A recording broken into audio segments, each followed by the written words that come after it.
I chose to do my technology teacher interview on Miss Julie Mitchum at Piedmont Elementary. She teaches second grade there, and I feel like she is very technology intelligent from what I saw while I did my practicum at Piedmont Elementary.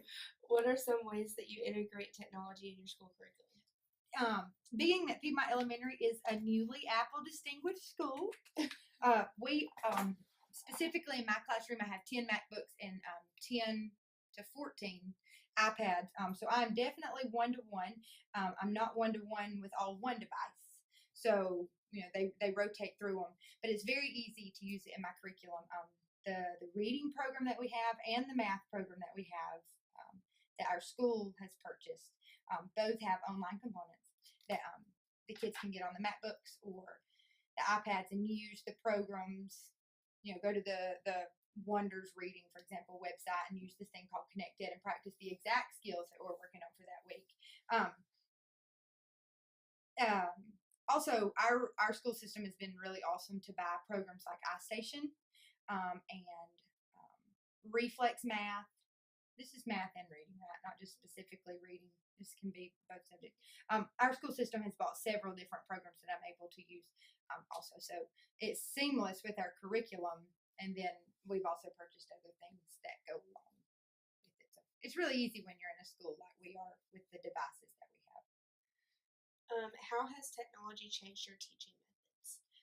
Really, where technology affects me the most is in small groups. Because rarely am I ever just sitting behind my desk while my kids are on tablets or MacBooks or anything like that. If you're doing that, I think you're using technology the wrong way. Even not necessarily, but even if they are all on something, you should be, rotating through, making sure that they're on task and doing what they should be doing, and that what they're doing is meaningful. But how it has changed my instruction the most is my small groups, because I'm able to meet with my small groups in reading and in math, and I have kids instead of centers, which I still have a writing center and the things that are needed, but for the most part, my kids rotate through technology centers now instead of centers where behavior used to be a major issue in small group. I was constantly trying to work with my group, and I'm mad at these kids over here and mad at these kids over here because they're in the wrong place and they don't know how to do what they're doing.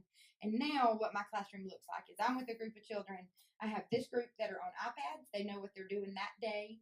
And this group is on MacBooks and they know what they're doing that day. And then this one group may be doing like an independent reading, like a real book, and or writing on real paper.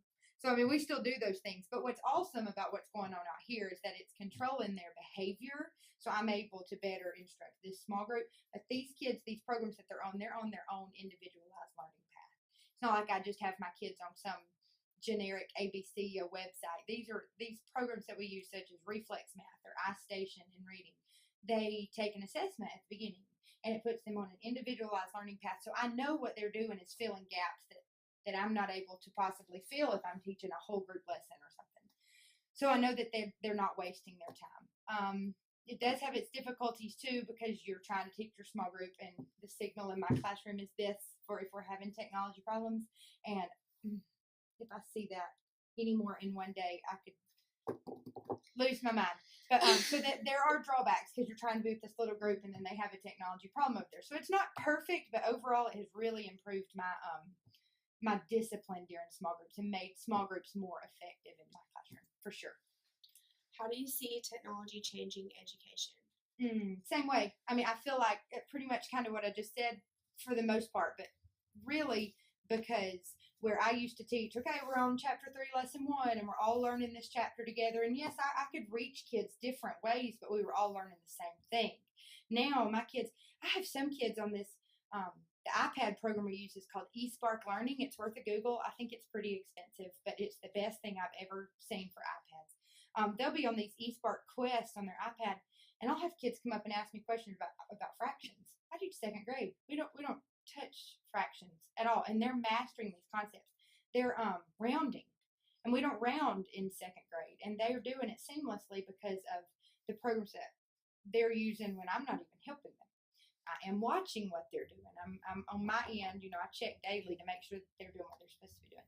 But and luckily I'm at a good age in second grade that I can pretty much trust them. They're kind of scared of me still. When you get up to 4th and 5th grade, it's more of a challenge to try to make sure that they're doing what they're supposed to be doing. in second grade and below, I think it's a little easier. They're too scared to go on a website that they're not supposed to go on. But the way I see it changing education is that the kids are on their individualized learning path. They're able to excel when there are children that needed to have enrichment, which is very challenging as a teacher to try to enrich those children who deserve it and need it, and then while filling the gaps of the kids who are on kindergarten level. And all those programs that they're using in technology are doing just that. I do it too, but those programs are filling even gaps that I may not even know are there that are showing up in some data maybe that we've used. Am I talking too fast?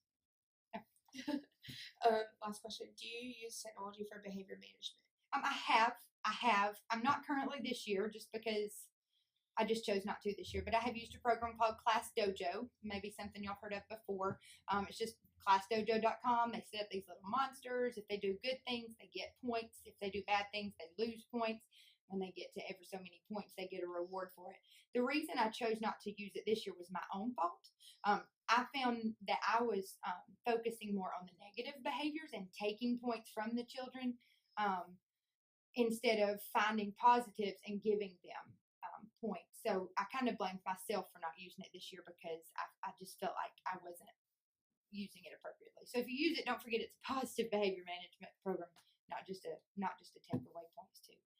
Class Dojo, I think of. Behavior management, I also would say would be classroom management, and I use GoNoodle, which is a brain break website where if we're trends, middle schoolers, they get recess breaks, like class breaks in between. We don't get that here at the elementary school. We are wall to wall from 8 to 3.